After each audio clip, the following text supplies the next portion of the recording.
चलो, welcome welcome everyone, welcome to the question series.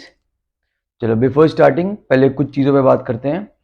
अभी साथ ही साथ एक सीरीज और हम चला रहे हैं, कंसेप्ट सीरीज। कंसेप्ट सीरीज देखिए, आप में से कई बच्चे ऐसे होंगे जो कंसेप्ट सीरीज देख चुके होंगे और कई बच्चे ऐसे होंगे जिन्होंने नहीं देखा होगा। देखो, दो चीज़ें हैं, दो सेट ऑफ स्टूडेंट्स हैं। पहले जो कि एक बार ऑलरेडी ये चीज़ें पढ़ चुके हैं, है ना, और उन्हें एक क्विक रिवीजन चाहिए, तो वो कंसेप्ट सीरीज ज़रूर देखें। दूसरे तरीके के सेट के बच्चे क्या है कि जिन्होंने ये सब्जेक्ट ही इनफैक्ट बहुत अच्छे से पढ़ा रखा है, पर अभी क्या है कि रिवीजन थ्योरेटिकली इन्होंने स्ट्रांग है, पर एग्जाम क्लियर करने के लिए सबसे मेन चीज़ होती है कि आपको a set of questions practice करने हैं, अच्छे क्वेश्चंस प्रैक्टिस करते रहने हैं। जब आप, क्योंकि एग्जाम कैसे क्लियर होगा, क्वेश्चंस लगा क्लियर होगा। जैसे कि, और जो बच्चे कंसेप्ट सीरीज देख चुके हैं वो इसे स्किप ना करें, क्योंकि ये सबसे मोस्ट इंपॉर्टेंट सीरीज है, क्वेश्चन सीरीज। इसको आपको देखना ही देखना है, क्योंकि जो रैंक डिसाइडिंग है, देखो मेन अल्टीमेट गोल क्या है कि एग्जाम क्लियर करना है। वो कैसे क्लियर होगा? वो क्लियर होगा maximum number of question practice करके। तो ट्राई करो कि ये सीरीज जरूर देखें, ये मोस्ट इंपॉर्टेंट सीरीज होगा इस पूरे बैच के लिए, जो कि हम बार के एक्सक्लूसिवली चला रहे हैं। तो मैं ये सजेस्ट करूंगा आपको कि क्वेश्चन सीरीज जरूर देखें, है ना। और जो बच्चे इस सब्जेक्ट को पढ़ रखे हैं वो भी क्वेश्चन सीरीज जरूर देखें, क्योंकि यहाँ पे मैंने और कुछ मेरी टीम ने भी best of the best question निकालने का ट्राई किया है। इस सीरीज में कुछ क्वेश्चंस ऐसे भी हैं जो कि स्टूडेंट्स के डाउट्स थे, वो क्वेश्चन मुझे अच्छे लगे तो मैंने उसे भी डाल दिया है। तो वापस से रिकमेंड करूंगा कि रिवीजन के लिए सबसे बेस्ट होती है क्वेश्चन लगाना। अगर आपको रिवीजन अच्छे से आप कर चुके हो, आपका थ्योरी पोर्शन क्लियर है, फॉर्मुलेज आपके टिप्स पे हैं, तो क्वेश्चन लगाना इज मस्ट, है ना। The more number of question you practice, chances आपके सिलेक्शन के ज्यादा बढ़ जाते हैं। तो मैं रिकमेंड करूंगा क्वेश्चन सीरीज आप जरूर देखें, because this will be very helpful for you guys. Okay, चलो लेट्स स्टार्ट। पहला question, which one of the following factors has the maximum effect on figure of per capita demand of water supply of A given town? चार options हैं, method of charging the consumption, quality of water, system of supply intermediate और continuous, industrial demand. चलो, जिसको आता है वो तो मतलब कर ही लेगा, पर फिर भी मैं बता देता हूँ एक बारी के लिए, क्योंकि हर एक क्वेश्चन के साथ ऐसा नहीं कि बस मैं क्वेश्चन सॉल्व करके जैसे इसका आंसर क्या डी मार्क करके मैं दे दिया, ऐसा नहीं करूंगा। इसके पीछे हर ऑप्शन को समझना बहुत जरूरी है। चलो पहले बात करते हैं डिमांड की। डिमांड, कौन कौन से ऐसे फैक्टर्स है जो कि डिमांड को इफेक्ट करते हैं? पहला फैक्टर क्या है, चलो बताओ। City, size of the city, ठीक है ना।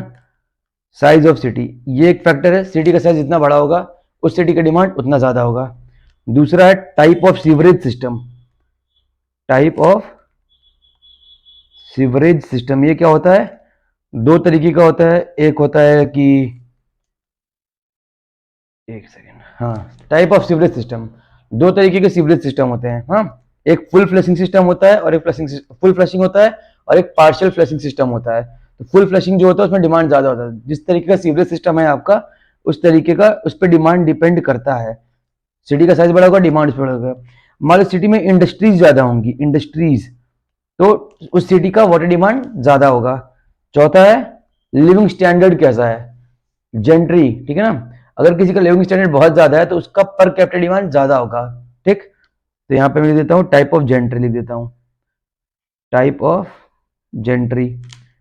पांचवा, क्लाइमेटिक कंडीशन पे भी डिपेंड करता है। क्लाइमेटिक कंडीशन, डिमांड डिपेंड करता है क्लाइमेटिक कंडीशन पे। तो यहां पे इसमें क्या दे रहा है, इंडस्ट्रियल डिमांड, इंडस्ट्री ज्यादा है सिटी में, तो उस पर हमारा डिमांड डिपेंड करेगा। अब ये बाकी सब ऑप्शंस क्या है उन्हें भी समझो। पहला ऑप्शन है जैसे कि ये है method of charging the consumption. अगर फॉर एग्जांपल कि हम पैसा चार्ज करने लगे पानी के लिए, तो क्या हमारी डिमांड घट जाएगी? नहीं घटेगी, हमारी कंजम्पशन घट जाएगी। तो डिमांड और कंजम्पशन दो अलग चीजें हैं। अगर पानी पे पैसा ज्यादा लगा दिया तो पानी पीना बंद कर दोगे क्या? नहीं करोगे ना, तो वो कंजम्पशन हो गया। तो अगर हम चार्ज करना शुरू करें पानी को तो कंजम्पशन घट जाएगा, मतलब वेस्टेज हम कम करना शुरू कर देंगे। Quality of water, quality of water हम घटा दे तो डिमांड नहीं कम होगी पर कंजम्पशन उसकी कम हो जाएगी, ठीक है ना।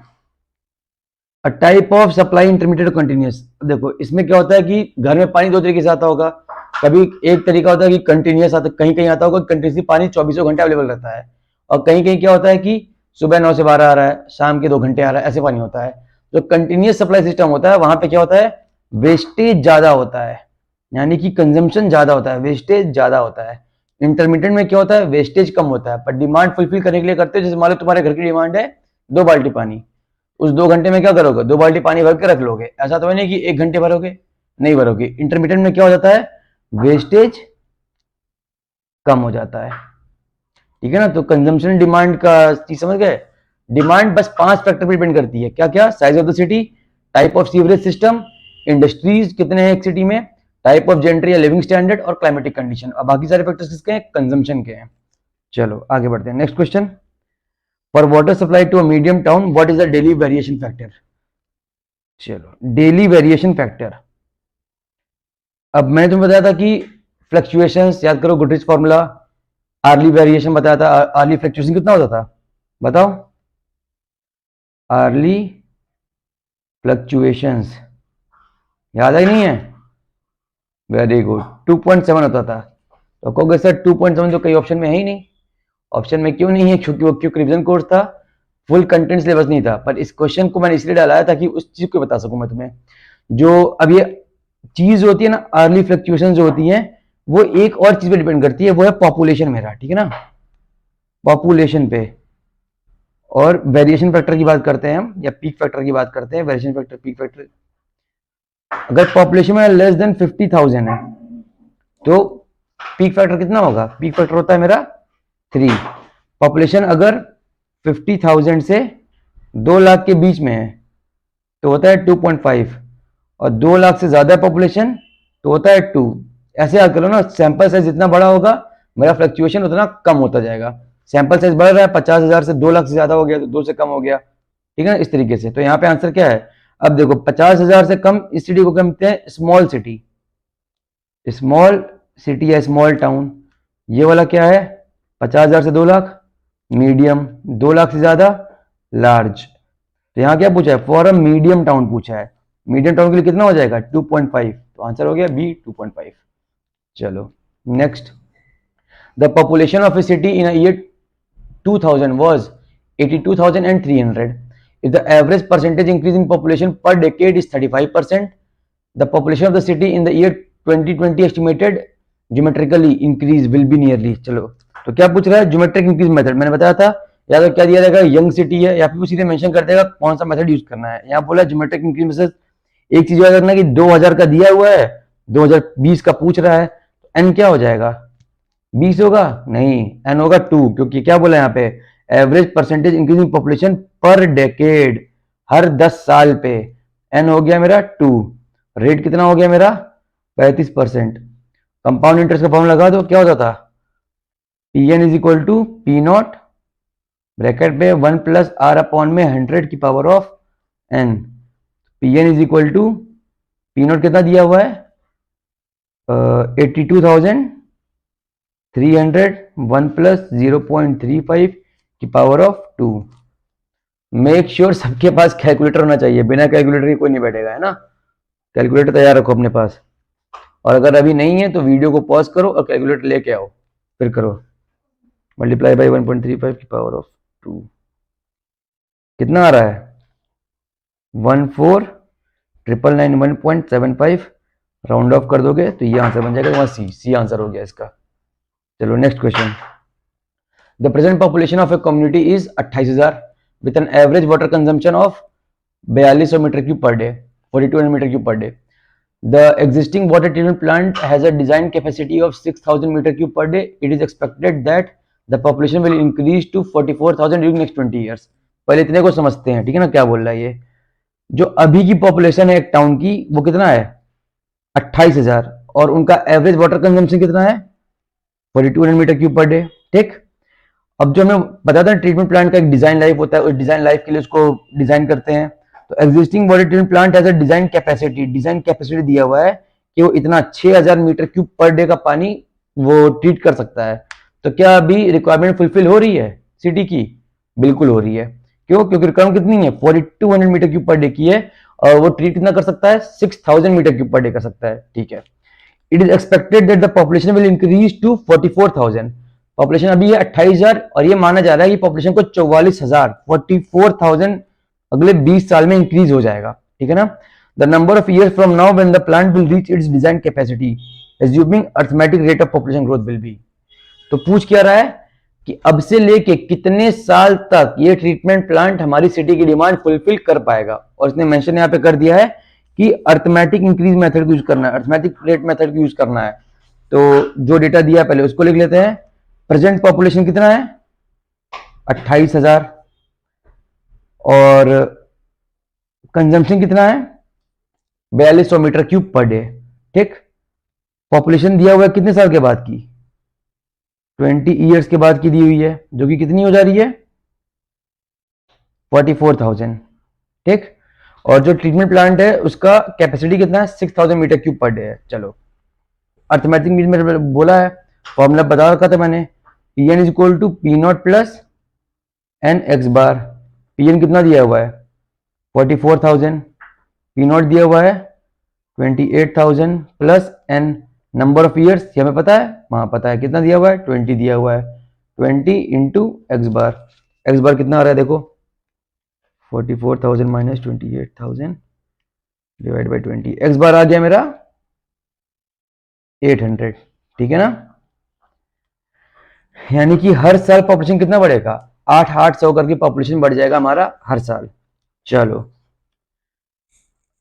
ये दिया हुआ था कि 28,000 पे 28,000 लोग कितना पानी रिकॉर्ड कर रहे थे 4200 मीटर क्यूब पर डे।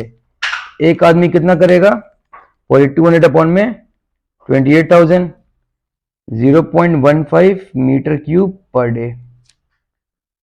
ठीक, तो जब ये 6,000 हो जाएगा 6,000 कितने लोग मिलके करेंगे एक्स। ठीक है ना, तो ये हमें निकालना है कि कितने लोग मिलके 6,000 मीटर क्यूब पर डे का पानी यूज कर लेंगे। तो क्या कर लेंगे हम 6,000 डिवाइड बाई 0.15, तो कितने लोग कर रहे हैं 40,000 लोग, 40,000 लोग इस 6,000 मीटर क्यूब पर डे का रिक्वायरमेंट होगा। अब इसको वापस से एक्स बार में पता है कैलकुलेट कर दो, कैसे होगा 40,000 is equal to 28,000 plus N into X bar कितना दिया हुआ है 800। ये क्या ये फॉर्म लगाया ना P N is equal to P not plus N x bar. अब हमें ये वाला एन निकालना है, निकालो 40,000 माइनस 28,000 डिवाइड बाई 800, एन कितना आ गया मेरा 15। यानी कि आज से 15 साल बाद ये वाटर ट्रीटमेंट प्लांट अपने डिजाइन कैपेसिटी पे पहुंच जाएगा, मतलब उससे एक साल भी अधिक तक वो फुलफिल नहीं कर पाएगा रिक्वायरमेंट सिटी की। आंसर क्या हो गया 15 ईयर्स। अगर समझ में ना आया हो तो वापस से मेरे से पूछ लेना है चीज, वैसे मैंने समझा दिया है। क्लियर है ना, चलो आगे बढ़े। चलो अगला question, water distribution system are size to meet. अच्छा, एक वाटर डिस्ट्रीब्यूशन सिस्टम को किसके लिए हम डिजाइन करते हैं, मैक्सिमम आर्ली डिमांड के लिए, average hourly demand, maximum daily demand of high demand and average daily demand and fire demand. तो इसके लिए एक चीज और समझो तुम, ज्यादा क्लैरिटी बनेगी तुम्हारी। सोर्स से पानी आएगा कैसे, पाइप्स के थ्रू। पानी सोर्स से कहां पे जाएगा, मान लो पंप लगे हुए हैं, पंप में जाएगा, पंप से पाइप के थ्रू कहां जाएगा, वाटर ट्रीटमेंट प्लांट में जाएगा। वहां से कहां जाता है, रिजर्वॉयर में जाता है, रिजर्वॉयर से पाइप्स के थ्रू कहां जाएगा, डिस्ट्रीब्यूशन नेटवर्क, वही पूछ रहा है डिस्ट्रीब्यूशन सिस्टम में जाएगा। ठीक, तो सोर्स जो होता है, सोर्स को हम किस लिए डिजाइन करते हैं, मैक्सिमम डेली डिमांड के लिए। पाइप्स जो हमारे हैं वो मैक्सिमम डेली डिमांड के लिए डिजाइन होंगे। ये पंप किसके लिए डिजाइन होगा, ये पंप डिजाइन होगा मैक्सिमम डेली डिमांड के लिए, water treatment plant maximum daily demand.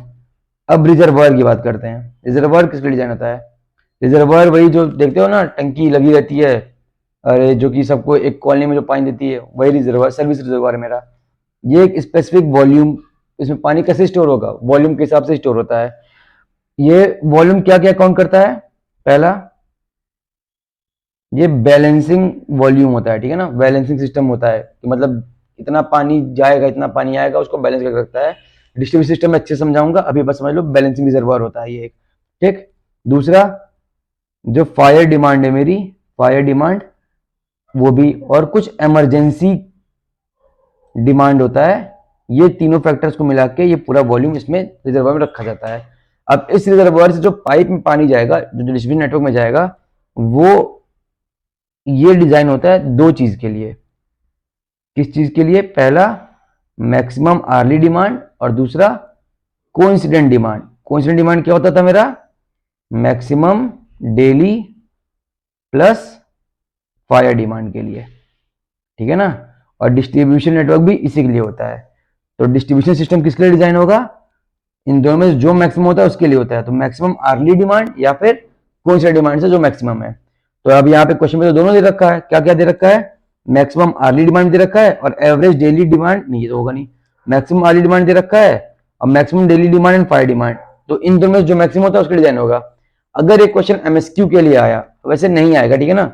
अगर आया तो आप दोनों मार्क कर दोगे, और अगर ये एमसीक्यू क्वेश्चन होता है तो हम आंसर जाएंगे maximum daily demand and fire demand के साथ। क्यों? क्योंकि ये वैल्यू फायर डिमांड ऐड होते ही ज्यादा बड़ी जनरली हो जाती है। इसका आंसर क्या हो जाएगा? सी आंसर, ठीक है ना। चलो आगे बढ़ते हैं। The population of a city is 10 lakh and the average water consumption is 200 LPCD. The fire demand is 200 MLD. Then the distribution system is design for. चलो अभी बताया पीछे, डिस्ट्रीब्यूशन सिस्टम किसके लिए डिजाइन करते हैं हम? बताओ।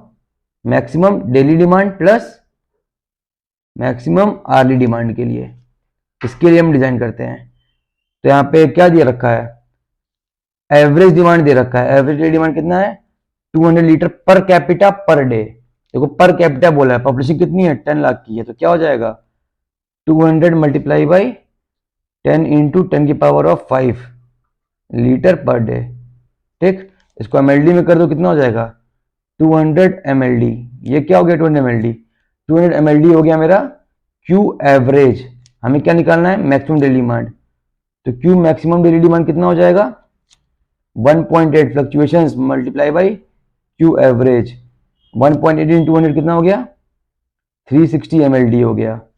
तो डिजाइन किसके करते हैं? 360 प्लस मैक्सिमम, ये तो फायर डिमांड है ना, सॉरी यार, ये maximum daily plus fire demand होता है, ठीक है ना। फायर डिमांड दे रखा है 200, तो आंसर क्या हो जाएगा? 560 एमएलडी। क्लियर है? क्वेश्चन में क्या दे रखा था? एवरेज डेली डिमांड दे रखा था, हमने उससे मैक्सिमम डेली डिमांड निकाल दिया, और फायर डिमांड दे रखा था, दोनों को ऐड कर तो आ जाएगा आंसर। चलो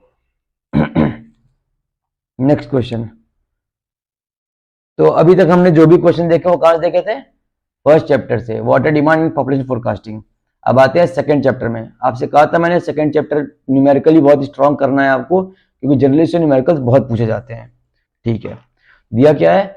A 16.67 meter cube per hour of a water drawn from a proposed infiltration gallery, which is placed at 10 meter depth in the bank of the river. The coefficient of permeability is 80 meter per day. Find the length of the gallery if the drawdown is in the gallery on pumping shall not be greater than 7 meter. R दे रखा है 90, ले लो। चलो ठीक है, मैंने कहा था ना फॉर्मूला नहीं याद करना है, 2 सेकंड लगते हैं डिराइव करने में इस फॉर्मूले को। कैसे होता है? Q इज इक्वल टू के आई ए। ये स्मॉल एच है, ये कैपिटल एच है, ये आर है। के आई क्या हो जाएगा? हेड लॉस अपॉन में लेंथ। ये कितना दे रखा है? हेड लॉस कितना हो जाएगा? ये ड्रॉ डाउन होता है, जो कि मेरा हेड लॉस हो जाएगा ड्रॉ डाउन एस अपॉन में लेंथ। लेंथ कितना है? आर के बराबर है, मल्टीप्लाई बाई एरिया। एरिया क्या हो जाएगा इन्फ्लेशन गैलरी का? इसका एवरेज ले लो, H plus small H by 2 into L. यही लेंथ मेरे से पूछ रहा है। डिस्चार्ज कितना दे रखा है?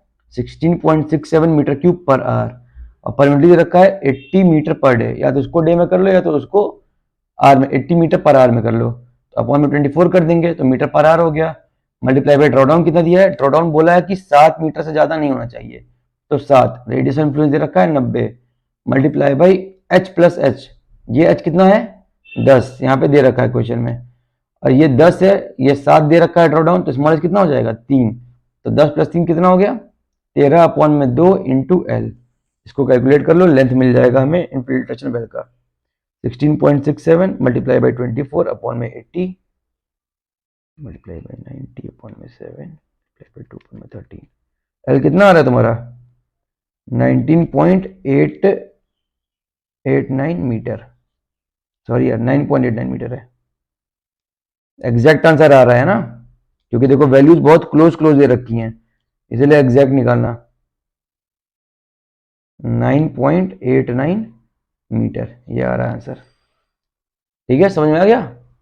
ये पूछ रखा था मेरे से, देखो ये इन्फिल्ट्रेशन गैलरी है,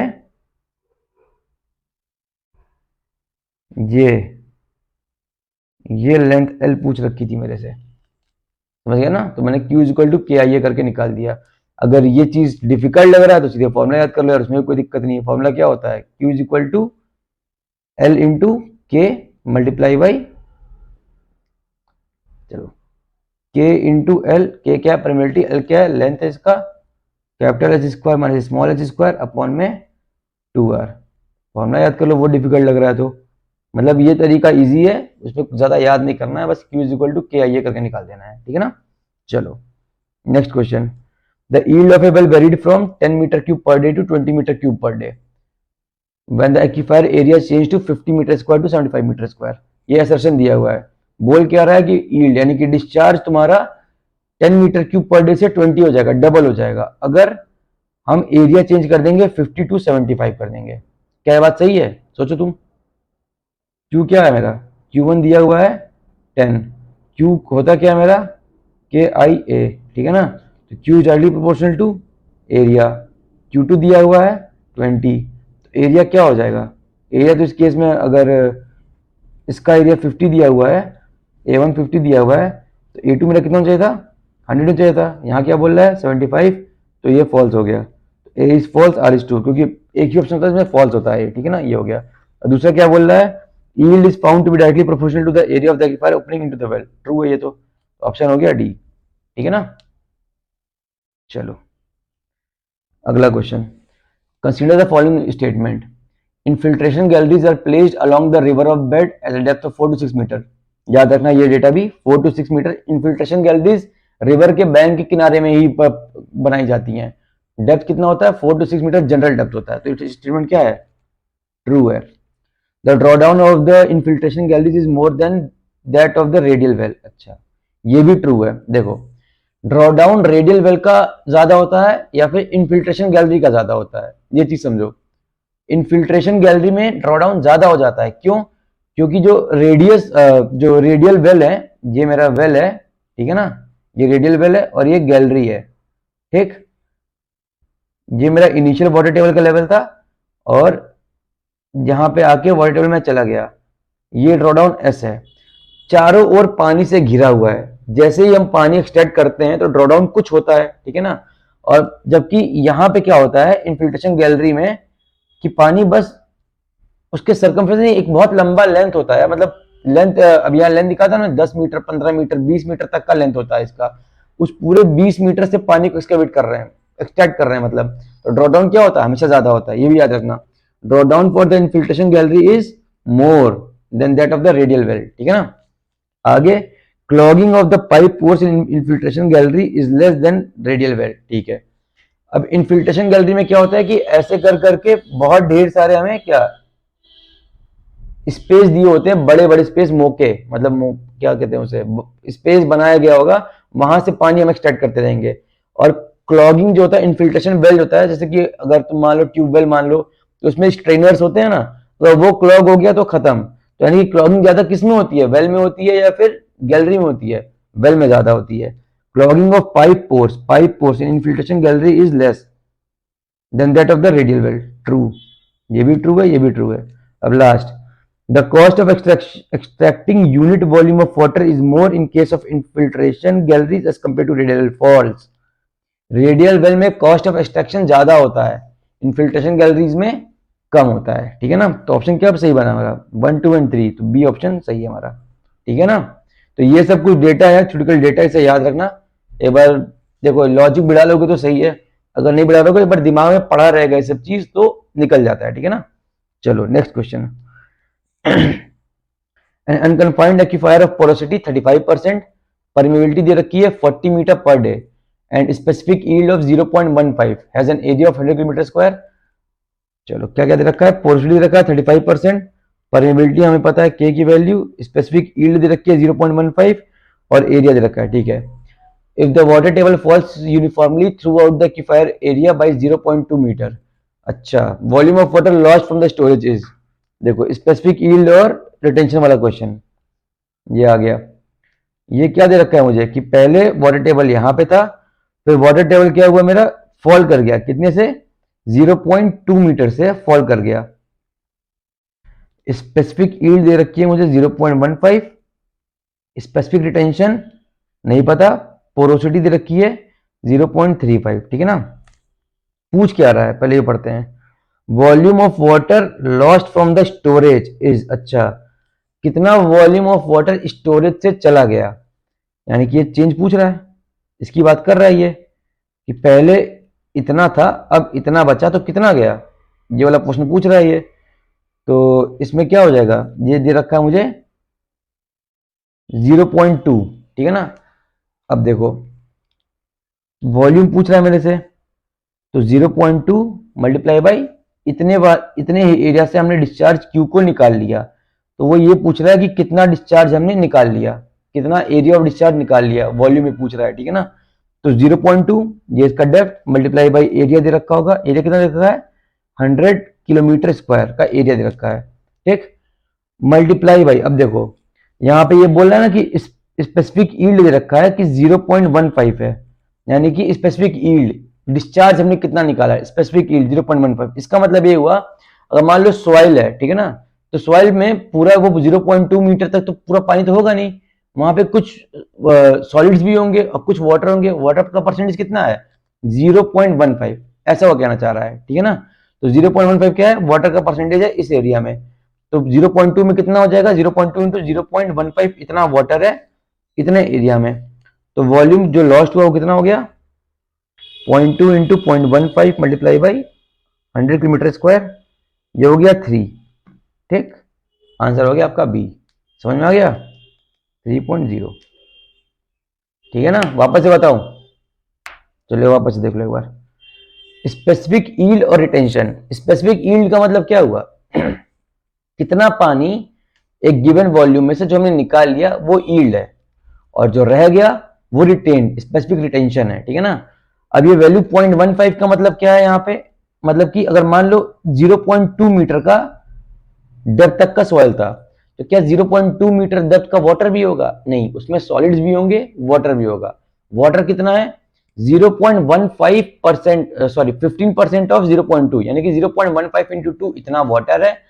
सॉलिड कितने हैं उसमें, सॉलिड है बताओ 0.85 टाइम्स होंगे सॉलिड, यानी पानी कितना निकला 0.2 इंटू 0.15 का पानी निकल गया, उसको एरिया से मल्टीप्लाई कर दो तो वॉल्यूम निकल जाएगा। हम यील्ड में से, यील्ड में ही क्यों मल्टीप्लाई कर रहे हैं, क्योंकि वो पूछा है ना यार, the volume of water lost from the storage, ये स्टोरेज में से जो लॉस्ट हुआ वही तो यील्ड है मेरा, इसलिए कर रहे हैं, ठीक है ना। चलो आगे बढ़ते हैं। The coefficient of transmissibility T for a confined aquifer can be determined by a pumping out test together with other relevant observations. The applicable formula is where Q is discharge और delta is a drawdown, ठीक है। अच्छा देखो, जो ऐसे questions होते हैं पहले तो उसमें ऑप्शंस देखो, डेटा नहीं दिया मुझे, मैं ऑप्शन से एलिमिनेट कर लूंगा, देखो कैसे कर लूंगा मैं। ट्रांसमिसिबिलिटी पूछा है, ट्रांसमिसिबिलिटी होता क्या है, फ्लो पर यूनिट विड्थ, यही होता है, फ्लो पर यूनिट विड्थ होता है ट्रांसमिसिबिलिटी मेरा। फ्लो यानी कि डिस्चार्ज पर यूनिट विड्थ हो गया। यहां पे देखो डिस्चार्ज की यूनिट, ये विड्थ की यूनिट है क्या, अंडर रूट एम, रूट में होता है मीटर, नहीं होता है। क्यू रूट एस होगा, ये भी नहीं होगा, ऑप्शन एलिमिनेट हो गया। क्यू इंटू डेल्टा एस होगा, ये तो हो गया मीटर पर 4 में सेकेंड, ये भी नहीं होगा। ये क्या है, मीटर क्यूब पर सेकेंड, ये डिस्चार्ज है, और ये क्या हो गया डेल्टा एस मेरा मीटर, यानी कि फ्लो पर यूनिट विड्थ। यही से मैं बोल सकता हूँ कि ऑप्शन ए है। अब यहाँ पे कैलकुलेशन करने की नीड भी नहीं पड़ेगी हमें, सीधे ऑप्शनल अप्रोच से ही लगा के हम बता रहे हैं कि डिस्चार्ज, हमें पता है ना कि फ्लो पर यूनिट विड्थ होता है ट्रांसमिसिबिलिटी, अप्रोच से ही एलिमिनेट होगा, एलिमिनेशन मेथड लगाएंगे यहाँ पे भी। बोला क्या है, for steady flow to a full penetrating well in a confined aquifer the drawdown at radial distance of R1 and R2 from the well have been measured as S1 and S2 respectively. For a pumping rate of Q, the transmissivity of the aquifer is, चलो वापस से पूछ रहा है ट्रांसमिसिटिविटी, ये transmissibility ही पूछ रहा है, जो हमने पढ़ा था क्या होता है, फ्लो पर यूनिट विड्थ होता है। हमें फ्लो पता है, क्यू क्या होता है मेरा, बताओ, पाई टू पाई के बी, अगर हम थीम्स यूज कर रहे हैं क्योंकि कन्फाइंड दे रखा है ना, two pi K B into draw down S one minus S two या फिर H one minus S two upon में L N of R two by R one, ये होता है, ठीक है ना। तो Q into L N of R two upon में आर वन होल अपॉन में S one minus S two multiply by two pi is equal to K B, ठीक। तो क्या निकल के आया, के बी निकल के आया क्यू अपॉन में two pi L N R two by R one upon में S one minus S two, ये आंसर हो गया। अगर हमें ये फॉर्मूलेज हम नहीं यूज करते तब भी निकाल लेते, क्यों, क्योंकि हमें पता है क्या होता है, डिस्चार्ज पर यूनिट विड्थ होता है। तो क्यू, ये देखो ये तो मेरा यूनिटलेस हो गया, टू पाई की यूनिट है नहीं, यहाँ पे क्या हो रहा है, L N R two minus R one Q upon में S one minus S two, एक अच्छा लगाना ही पड़ता क्योंकि ये नहीं निकलेगा तुम्हारा इस तरीके से, तो ये हमने कैलकुलेट कर लिया, ठीक है ना। चलो next question, match the following है, बोला है कि लिस्ट वन को लिस्ट टू से मैच करो। पहले क्या दे रखा है, पंपिंग टेस्ट। पंपिंग में क्या करते थे हम, फील्ड मेथड था, पंपिंग आउट टेस्ट में क्या करते थे कि वाटर हम वेल से एक्सट्रैक्ट करते थे, कब तक करते थे, जब तक हमें एक कांस्टेंट डिस्चार्ज ना मिल जाए। तो यहाँ पे क्या आता है, gradual rise of water level in the well observe time progress, नहीं, rate of pumping is adjusted to the constant level of a water well, हाँ। तो ए का क्या हो गया, ए का हो गया टू मेरा। फिर आता है रिकर्परेशन टेस्ट। रिकर्परेशन टेस्ट में क्या करते थे हम कि टाइम पीरियड नोट करते थे कि ड्रॉ डाउन में कितना टाइम पीरियड लगता था। Gradual rise of water level in a well is observed as time progresses, तो ये बी का हो गया वन, ठीक। अब आता है प्रेशर टेस्ट और जार टेस्ट। जार टेस्ट हम इन्वायरमेंट में आगे पढ़ेंगे, अभी वो फ्लोकुलेशन टैंक में पढ़ेंगे कि वो मिक्सिंग के लिए होता है। तो डी ऑप्शन जार टेस्ट जो है, vigorous mixing of the chemical followed by the slow mixing, ये हो गया डी का हो गया थ्री। तो ऑप्शन मिला कुछ, ए का टू, बी का वन और डी का थ्री, डी का थ्री, बी ऑप्शन सही होगा मेरा, ठीक है ना। और प्रेशर टेस्ट क्या होता है, pipeline is filled up with the water allowed to start for some time and then at least double the maximum pressure. अच्छा देखो प्रेशर टेस्ट भी ना हम, अगर तुम लोगों ने सवाल पढ़ा हो तो वहां पे देखा होगा कंसोलिडेशन वाले चैप्टर में, प्रेशर हर स्टेज पे हम डबल करते जाते हैं, उस तरीके से इसको कर सकते हो। अगर पहले तुम्हें जो पढ़ रखा है पंपिंग, रिकर्परेशन और जार टेस्ट, उतने में भी ऑप्शन सॉल्व हो जाता। क्लियर है ना, तो ऑप्शन क्या हो जाएगा, बी हो जाएगा। चलो नेक्स्ट क्वेश्चन, असर्शन रीजनिंग का। The available yield of a tubewell can be doubled by doubling the diameter of the well. Hello, आवाज आ रही है यार, चलो सही है। The available yield of a tubewell can be doubled by doubling the diameter of the well, क्या सही बोल रहा है, क्या डिस्चार्ज मेरा डबल हो जाएगा अगर हम डायमीटर को डबल कर दें। देखते हैं, क्यू डायरेक्टली प्रोपोर्शनल किसके, एरिया के है, तो Q is equal directly proportional to pi D square by four. Discharge double करके देखो तो, डी मैं डबल कर दूं तो फोर टाइम्स हो जाएगा ना, four times of Q two is four times of Q, तो यानी कि डबल नहीं होगा, ये क्या हो गया, फॉल्स हो गया। एक ही ऑप्शन होता है, ए इज फॉल्स, तो डी आंसर हो जाएगा। अब सेकंड वाला देख लो क्या बोल रहा है, the yield of a tubewell varies inversely with the log of reciprocal of the diameter of the well. पढ़ा है ना, Q is equal to two pi K B upon में L N of R two by R one, तो inversely proportional log of R two by R one के, तो ये क्या हो गया, ट्रू हो गया। ऑप्शन क्या हो गया मेरा, डी हो गया, ठीक है ना। चलो अगला question, water present in an artesian aquifer is usually. अच्छा आर्टिशियन क्या होता था, दो चीज बताया था मैंने, artesian and non artesian. Artesian क्या होता था, कन्फाइंड, गुड। आर्टिशियन होता है मेरा कन्फाइंड और नॉन आर्टिशियन क्या होता है, अनकन्फाइंड। तो कन्फाइंड में क्या होता है, प्रेशराइज्ड फ्लो जाता है, क्योंकि एक एक्यूफ्यूज के नीचे तक हम अपने वेल को डिग कर देते हैं, तो फ्लो जो मेरा होगा एटमॉस्फेरिक प्रेशर ज्यादा होगा कम होगा, उससे ज्यादा ही होगा, ठीक है ना, ऐसे समझ लो।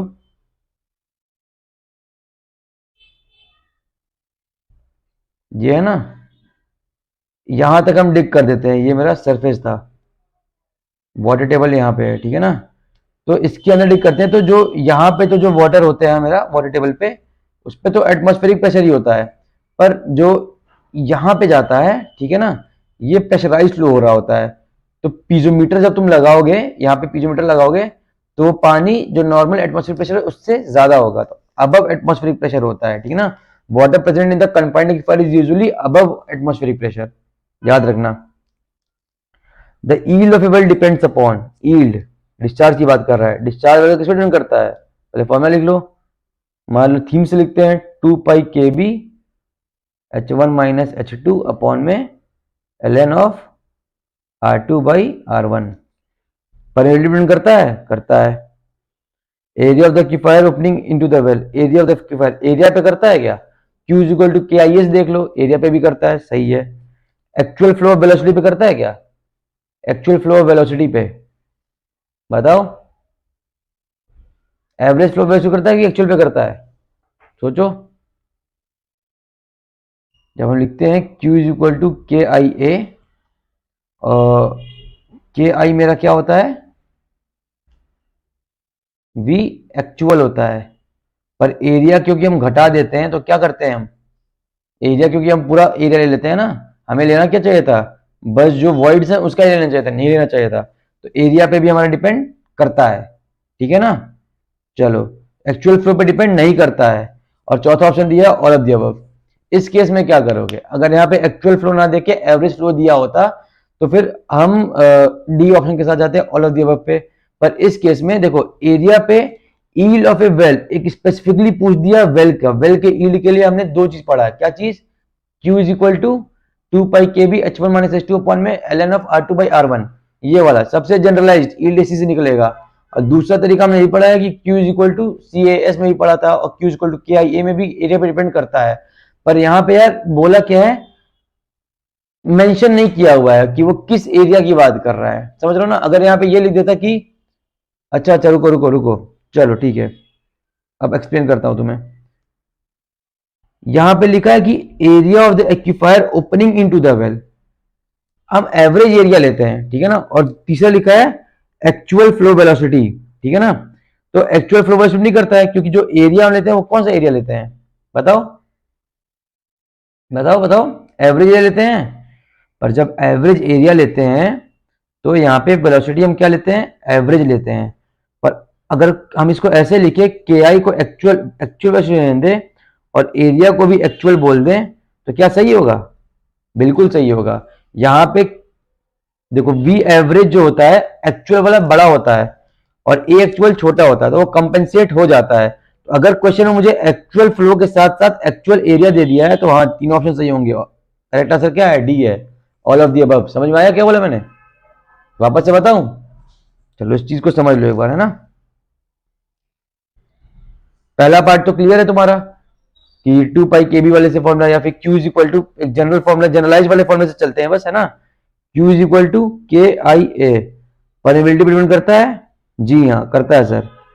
एक और चीज हमने पढ़ा है, Q is velocity, V actual is equal to K into I, ठीक है ना। और V एवरेज क्या होता है मेरा? बताओ।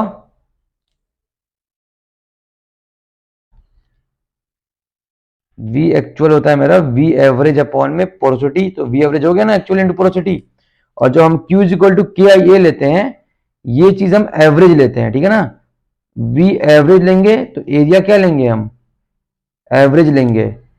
या फिर हम इसको ऐसे लिख सकते हैं, V actual into area actual. Actual area क्या होता है? जो कि हम बस पोर्स का या वॉइड्स का एरिया लेते हैं, उसको एक्चुअल एरिया कहते हैं।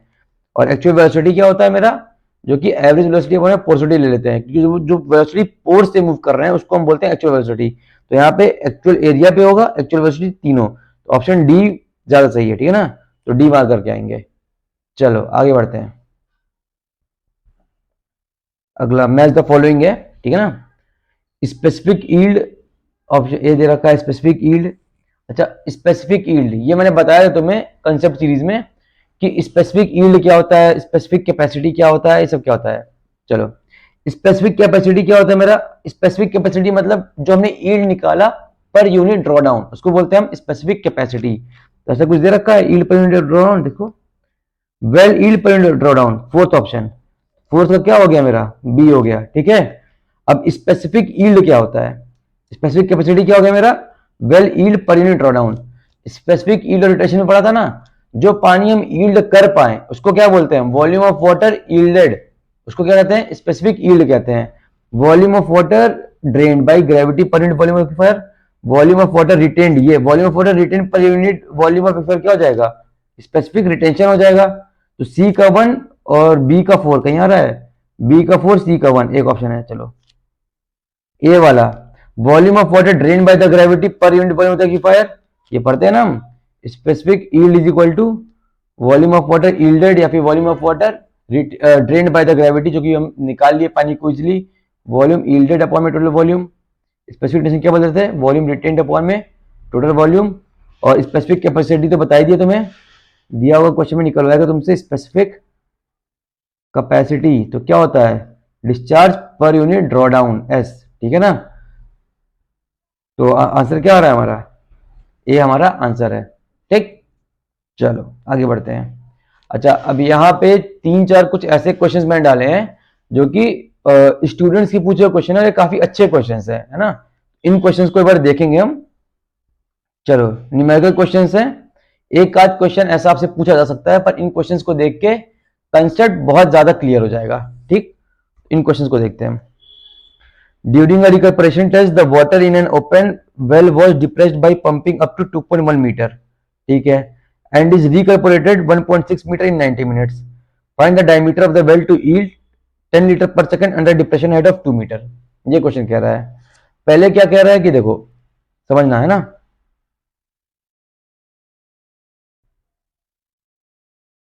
ये वेल है मेरा, ये इनिशियल वाटर टेबल है, हमने उसमें से कुछ डिस्चार्ज क्यों निकाला, तो ड्रॉ डाउन होगा। वो ड्रॉ डाउन कितना हुआ है, 2.1 मीटर का ड्रॉ डाउन हो गया है। कितना, 2.1 मीटर। अब क्वेश्चन का लैंग्वेज समझना है, यहाँ पे आगे बोल रहा है एंड इट रिकर्पोरेटेड 1.6 मीटर। रिकर्पोरेट मतलब ये 2.1 से 1.6 मीटर ऊपर चला गया, ठीक। तो 2.1 से 1.6 मीटर रिकर्पोरेट हो गया, तो बचा कितना मेरा, बचा मेरा 0.5 मीटर, ठीक। तो यानी कि S1 मेरा क्या हो गया 2.1 मीटर, S2 क्या हो गया मेरा, S2 हो गया 0.5 मीटर। कितने टाइम पीरियड में, 90 मिनट्स में, ठीक है ना। तो बोल क्या रहा है कि डिस्चार्ज 10 लीटर पर सेकंड के लिए और हेड अगर 2 मीटर है तो मुझे डायमीटर ऑफ द वेल बताना है, ठीक है ना। हमने पढ़ा है ना, कौन सा मेथड है ये, recuperation test. Q is equal to C is equal to, पहले वेल कांस्टेंट निकालते हैं ना, 1 अपॉन में T ln ऑफ, बताओ, S1 बाई S2, ठीक है ना। टाइम कितना दिया हुआ है 90 minutes into ln of S1 by S2, calculate करो। S1 कितना है 2.1, S2 है 0.5 अपॉन में 90। इसको सेकेंड्स में चेंज कर लेते हैं क्योंकि यहाँ पे लीटर पर सेकेंड में दिया हुआ है, ठीक है ना। तो C कितना आ जा रहा है मेरा, C आ रहा है 2.657 इंटू 10 की पावर ऑफ -4 पर सेकेंड, ठीक है ना, ये C आ रहा है। हमें Q dash is equal to CA dash, ये तो पता ही है। Q डैश कितना दे रखा है 10 लीटर पर सेकेंड, 10 लीटर पर सेकेंड। अच्छा, ये इसको मीटर क्यूब में कर लेते हैं लीटर को, ठीक है ना। 10 इंटू 10 की पावर ऑफ -3 मीटर क्यूब पर सेकेंड। C हमने निकाल दिया 2.657 इंटू 10 की पावर ऑफ -4 पर सेकेंड। एरिया क्या हो जाएगा वेल का, π/4 इंटू डी स्क्वायर, ये डायमीटर पूछ रहा है मेरे से, और एच डैश दे रखा है मेरा 2 मीटर। तो चलो निकालो डी कितना हो जाएगा, 10 इंटू 10 की power of -3 divide by answer,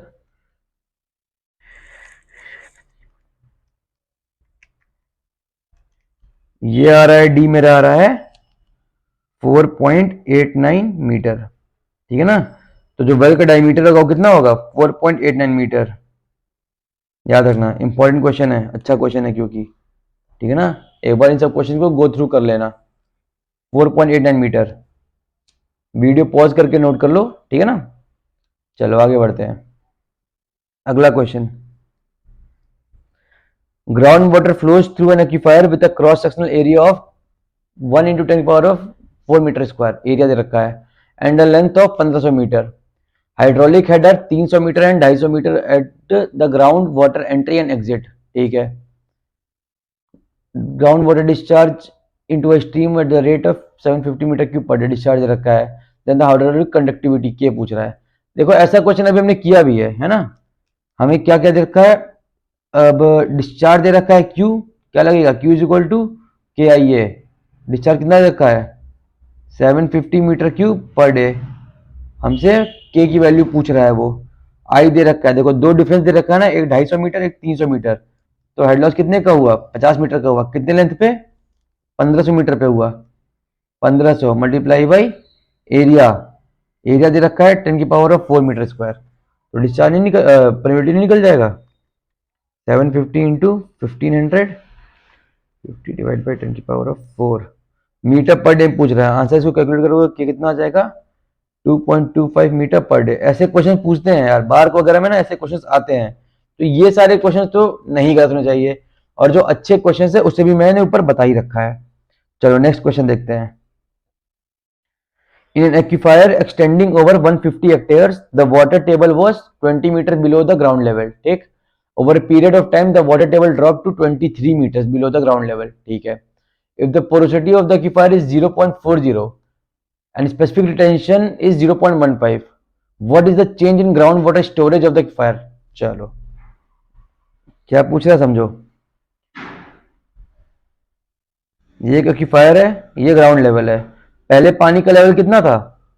ground level से 20 मीटर नीचे ये लेवल था, ठीक है ना। फिर ग्राउंड लेवल कितना हो गया बाद में? वाटर टेबल लेवल कितना हो गया? ग्राउंड सरफेस से 23 मीटर नीचे हो गया, यानी कि चेंज कितने का आया? 3 मीटर का। ये पानी क्या हो गया?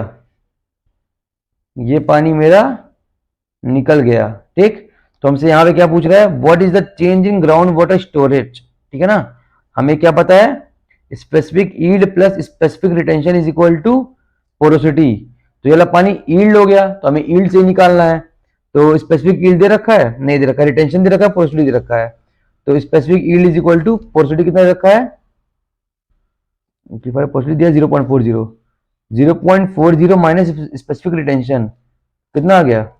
0.25। इसका मतलब क्या हो गया कि अगर ये 3 मीटर का मेरा सॉइल है तो इसमें कितना पानी होगा बताओ? पूरा 3 पानी से भरा होगा? नहीं, उसमें कुछ सॉलिड्स भी होंगे, कुछ वाटर भी होंगे। कितना वाटर होगा? 3 इंटू 0.25 जितना वाटर होगा। तो वाटर कितना होगा? इस पोर्शन में जो मेरा पानी जो निकला है वो पानी कितना होगा? वाटर उस पोर्शन में कितना होगा? 0.25 इंटू 3 इंटू 0.25 0.75 मीटर वाटर होगा। ठीक है ना। वॉल्यूम पूछ रहा है मेरे से, और एरिया दे रखा है, पूरे ग्राउंड सरफेस का एरिया दे रखा है 150 हेक्टेयर्स। तो 150 मल्टीप्लाई बाई 0.75 करो, कितना आ रहा है? 112.5 हेक्टेयर मीटर, 112.5 हेक्टेयर मीटर आ रहा है। आंसर क्या हो गया? बी। ठीक है ना। ये स्पेसिफिक रिटेंशन और ईल्ड वाले क्वेश्चन जरूर करके जाना, ये अच्छे क्वेश्चन आते हैं क्योंकि। चलो अगला क्वेश्चन देखते हैं। Two steel wells are 150 metre apart, fully penetrate a 12 metre thick confined aquifer. The wells have a following parameter. Diameter दे रखा है, ठीक है। डिप्रेशन हेड दे रखा है, ठीक है। रेडियस और इन्फ्लुएंस दे रखा है 300। कोएफिशिएंट ऑफ परमिटिविटी दे रखा है। The percentage reduction in the discharge due to the interference in percentages. अच्छा, चलो अच्छा क्वेश्चन है ये भी। जो लास्ट नोट पॉइंट मैंने लिखवाया था कंसेप्ट सीरीज में कि इंटरफेरेंस ऑफ वेल का क्वेश्चन आ गया। देखो पहले तो ये समझो कि रिडक्शन होगा कि नहीं होगा। दो वेल दे रखे हैं, ठीक। कितनी दूरी पे है दोनों वेल? ये दोनों वेल जो है 150 मीटर अपार्ट है मेरे, ठीक। Fully penetrate at 12 metre thick confined aquifer, Thiem's लगेगा क्योंकि दे रखा है कि कन्फाइंड एक्विफायर से पेनिट्रेट कर रहे हैं, ठीक।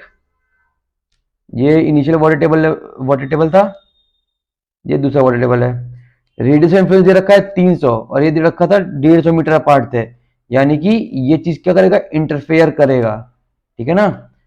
तो एक इंडिविजुअल वेल से जो डिस्चार्ज निकलेगा इंटरफेरेंस में वो कम होगा। किसके कंपैरिजन में? इसकी कंपैरिजन की बस एक अकेला वेल हो, ठीक है ना।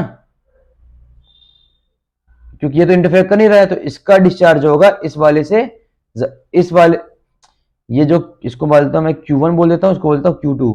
Q2 क्या होगा? ग्रेटर देन Q1 होगा। वो यही बोल रहा है, percentage reduction in discharge due to the interference. Interference की वजह से कितना परसेंटेज डिस्चार्ज में रिडक्शन हुआ, ठीक है ना। तो पहले क्या करते हैं कि Q2 निकाल देते हैं, बिना इंटरफेरेंस के निकाल देते हैं। बिना इंटरफेरेंस के फॉर्मूला क्या हो जाएगा? 2 pi K into draw down into B upon में ln of r by small r। कितना दे रखा है? 2 पाई परमिटिविटी दे रखी है 1.5 इंटू 10 की power of -3 metre per second. Draw down कितना दे रखा है? डिप्रेशन हेड 4.5 मीटर और कन्फाइन 12 मीटर तक कन्फाइन है, 12 मीटर तक, अपॉन में ln of radius capital R influence radius दे रखा है 300 और डायमीटर हो गया 15। कैलकुलेट करो इसको। 2 इंटू 3.14 मल्टीप्लाई बाई 10 की power of -3 4.5 into 12 divide by 15।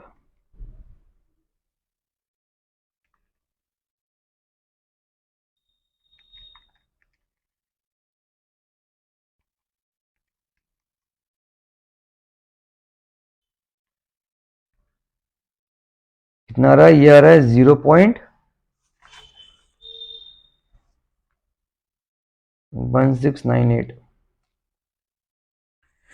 सही है ना सब कुछ?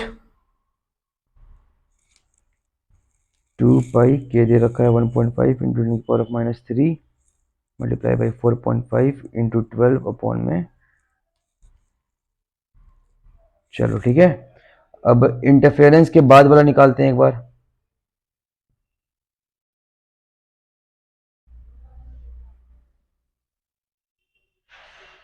वेल जब इंटरफेयर कर रहा था Q1 निकालते हैं। Q1 क्या होगा मेरा? 2 pi K B draw down upon में ln r बाई आर तो होता था मल्टीप्लाई बाई r अपॉन में d। ठीक है ना? तो Q1 क्या हो जाएगा मेरा? 2 पाई इंटू के कितना दे रखा है? 1.5 इंटू 10 की पावर ऑफ -3 बी है 12 मीटर इंटू ड्रॉ डाउन है मेरा 4.5 मीटर होल अपॉन में ln ऑफ r का स्क्वायर यानी कि 300 का स्क्वायर अपॉन में स्मॉल r जो कि है 0.15 इंटू डी कितना दे रखा है? डी क्या होता है कि दोनों बल कितनी दूरी पे थे? 150। इसको कैलकुलेट करो।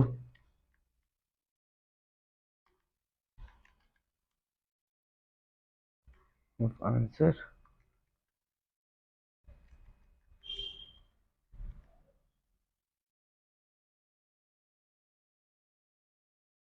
ये आ गया मेरा Q1 आ गया 0.06133 मीटर क्यूब पर सेकेंड। यार देखो यहाँ Q2 में गलती कर दी है मैंने, ये 15 सेंटीमीटर है ना, तो इसको मीटर में लेंगे, यूनिट तो सिम करना पड़ेगा।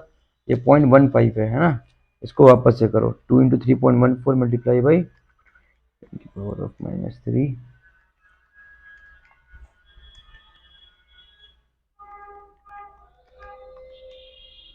कितना आ रहा है? 0.669। तो बोला क्या है? रिडक्शन पूछा है, तो Q2 minus Q1 percentage change कितना हो जाएगा? Q2 माइनस Q1 अपॉन में Q2 इंटू 100।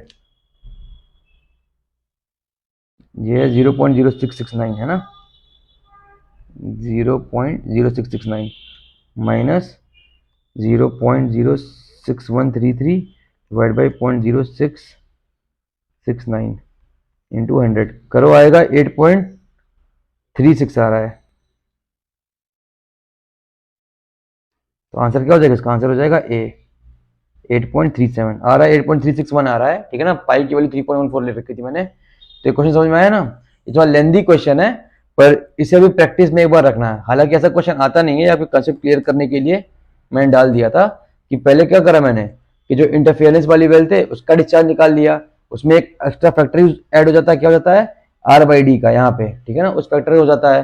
ये डी क्या है मेरा? दोनों इंटरफेयरिंग वेल के बीच का डिस्टेंस कितना है, और ये आर क्या है? रेडियस ऑफ इन्फ्लुएंस है। तो वहां से एक डिस्चार्ज निकाल लिया मैंने। दूसरा, जब मान लो इंटरफेरेंस नहीं हो रहा है, सिंगल वेल है, तो कैसे डिस्चार्ज निकलेगा वो निकाल लिया। तो ये फॉर्मूला तो आपको पता ही है, और दोनों का फिर परसेंटेज चेंज ले लिया, आ गया। ठीक है ना? चलो, तो इस कंसेप्ट सीरीज में हमने कुल मिला के 22-23 क्वेश्चन देख लिए हैं, और ये 22-23 मतलब one of the best questions देखे हैं। ठीक है ना? एग्जाम पॉइंट ऑफ व्यू से पूछना होगा तो इन्हीं क्वेश्चंस में से ही पूछेगा, इस टाइप के क्वेश्चन ही पूछेगा। तो अगर आप सब्जेक्ट एक बार पढ़ चुके हैं, इन क्वेश्चंस को लगा चुके हैं, तो ये रिकमेंडेड है कि आप वापस से इन क्वेश्चंस को एक बार देख लीजिएगा, क्योंकि एग्जाम में जनरली इस तरीके के क्वेश्चन ही पूछे जाते हैं, ठीक है ना। तो मेरे अकॉर्डिंग तो यार 23 क्वेश्चंस सफिशिएंट होंगे 2 चैप्टर्स के लिए। अब बाकी कल हम देखते हैं, वाटर क्वालिटी पैरामीटर शुरू करेंगे, वो कल खत्म भी कर देंगे वैसे, ठीक है ना। तो be prepared for tomorrow. Thank you very much.